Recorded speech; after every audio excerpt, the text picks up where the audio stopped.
Gone wrong. Oh my god. I don't know.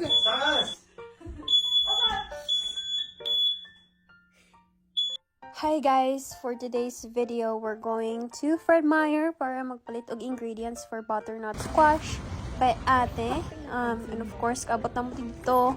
Among toyo, wala na. Diretso naman sa salinaan. O, naapoy bata nga puro snack na lang pirmi ang iingon. V, come on! Okay, I got some already. Siguro ano pang... Since Saturday karon and wala po may mabuhat nga uban sa balay, we decided to cook na lang.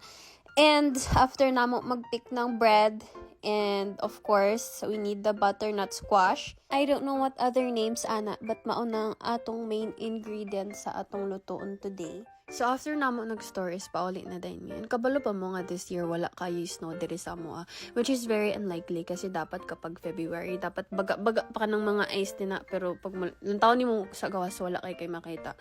Nag climate change yun siya among mga snow na nasa lower 48. So kauli na mo sa balay guys. Kita mo na ang among perfect home owner. Ganina ra na mental dugay pa Japon human tag 1 million ang oras ana. Ang atong perfect home owner o nangita na sa jag prospect kung asa yung pintalan. So dali ra siya i-cook, dali ra pod siya i-prep. So kato imong butternut squash, make sure it's peeled. I-chop nimo siya, put it in the baking sheet. So as your tomatoes. And put some salt, pepper, paprika, oregano, or any other seasonings na imong gusto. And put it in the oven for 45 minutes. And then you can wait. That's it. Dali ra ka siya, and super simple.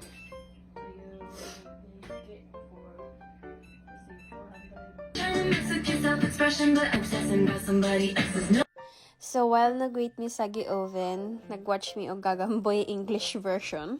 Gagamboy. And tada, it should look like this, guys. And smells so good. Yes. Then we're gonna have to transfer this in the bowl or in the pot para ma-mix siya later. And namong bata diri sa balay ba sigig sayaw-sayaw. By the way, this is some grabe kay ka-hyper. Yes. Chicken broth. And then they have the cream.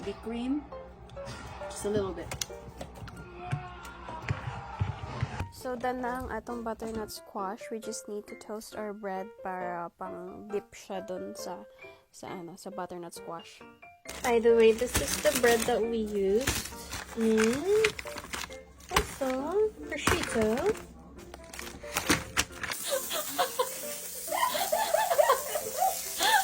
Gone wrong. Oh my god. Chaotic kayong mga person diri kay nag-isa-isag turn on ang mga smoke alarm sa taas, sa garage, ug sa sala tungod sa butter nga gibutang. Tapos grabe na kayo ang aso, dili lang siya kita pero grabe king aso after.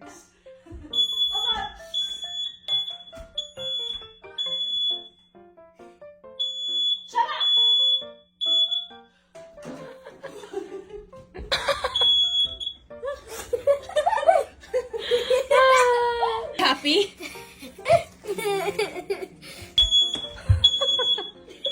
Which one? Okay, so last na lang ni siya na kailangang i-cook tapos we're done. Mga less than 10 seconds humana na ni siya.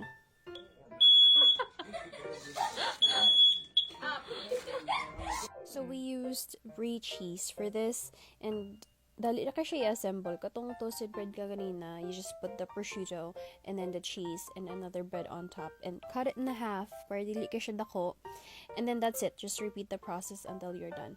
Tapos katong gikok ka ganina na butternut squash, you can use it as a dip or you can eat it by itself. It's super good. Good. That's it. Bye! Your friendly neighborhood Spider-Man.